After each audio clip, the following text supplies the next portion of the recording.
Hi BookTube, it's Amy. I thought we'd finish up with the third part of the Anatomy of Bibliomania by Holbrook Jackson today. This section is titled The Golden Rule for Readers, beginning on page 59 of my edition here. So here we are. The Golden Rule for Readers. But to make an end of these controversies and scatter them abroad, let me put out that reading hath many purposes, as many perchance as there are books and readers, and whatever their attitude, aim, object, readers, I say again, read best who read for their own delight, of which George Gissing may be cited as a final and sufficient witness. To what end do I read and remember? Surely, he submits, as foolish a question as ever man put to himself. You read for your own pleasure, for your solace and strengthening. Pleasure, then, purely selfish? Solace, which endures for an hour, and strengthening for no combat? But I know. With what heart should I live here in my cottage, waiting for life's end, were it not for those hours of seeming idle reading? If that be deemed an insufficient argument, and a stronger defense be required, take Montaigne. I love no books but such as are pleasant and easy, and which tickle me as much as comfort and counsel me, to direct my life and death. Logical and Aristotelian ordinances held no attraction for one who only endeavored to become more wise and sufficient, and not more witty and eloquent. He does not busy himself to anatomize death and voluptuousness, for of these he understands only what is understandable. At the first reading of a book he seeks out good and solid reasons that may instruct him how to sustain his assaults. He seeks neither grammatical subtleties, nor logical quiddities, nor the witty contexture of choice words or arguments and syllogisms. These serve not his turn.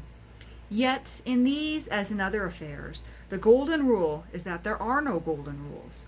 Nothing against a good stomach, as the saying is. We must take our choice, refraining rather by experience of ill than by precept of good. Live and learn until good taste is formed. Then you may with safety ride with Philodemus when he sings. Philosopher, whom dost thou most affect? Stoics astir, or Epicurus sect? Friend, 'tis my grave infrangible design with those to study and with those to dine. Generally, thus much we may conclude with Bronson Alcott, that is a good book which is opened with expectation and closed with profit, provided we agree that profit may differ in kind with every good book, being sometimes a pearl of wisdom, at others a golden vision, sometimes the silver or sliver of happiness, anon the bronze or information. Nor would I despise that most fickle of all profits, entertainment, when words themselves move us with conscious pleasure, all the more so because, as Viscount Gray has it, the deep and abiding pleasure of reading not only increases the more it is indulged, but actually refreshes and restores as well as entertains. But apart from all high-minded arguments, amusement has its place. 'Tis better, many times, to be entertained than improved, and dulce es despair in loco. To play the fool now and then is not amiss, for it is just as well to be a little giddy-padded, if we are to feel at home on this teeming earth. There is time for all things. And he's quoting there on this final page, The Pleasures of Reading in the Falloden Papers, Logan Pearsall Smith's Life and Letters, published in April of 1930. And that brings us to the end of The Pleasures of Reading.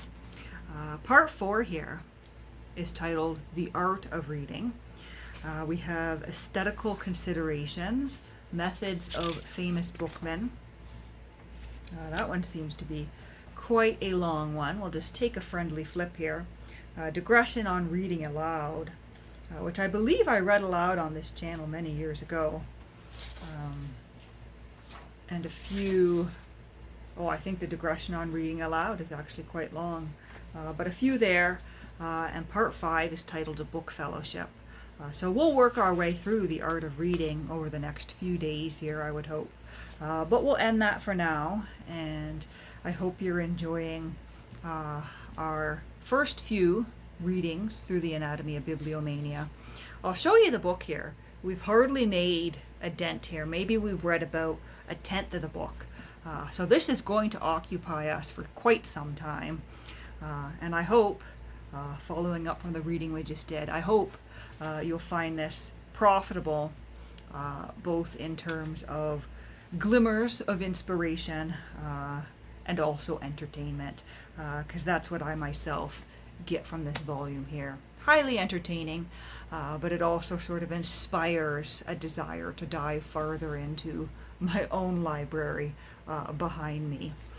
But we'll end the video there for today, and I hope you're all having a lovely Tuesday, I think is when this video will go up. So have yourself a lovely Tuesday.